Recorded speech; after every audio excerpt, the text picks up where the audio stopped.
इसलिए बुज़ुर्ग कहते भी हैं कि हर बंदे को ये हुक्म नहीं होता कि तुम कस्ब करना छोड़ दो,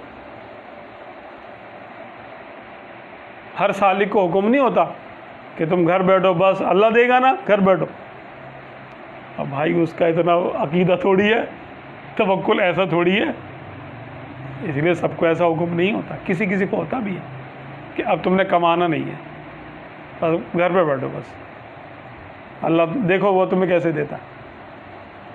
ये किसी किसी को हुक्म होता है, वरना तो हुक्म ये होता है कि भाई तुम भी कमाओ और खाओ और दूसरों को खिलाओ। अगर तुमने दुनिया की मोहब्बत ख़त्म करनी है तो सखावत के साथ कर लो ख़त्म। दुनिया को तर्क करना है तो कमा के तर्क करो, ताकि, लेकिन ये दर्जा कमज़ोर है, ये कमतर दर्जा है ये सखावत का दर्जा, लेकिन मालदार सालिकों के लिए यही है।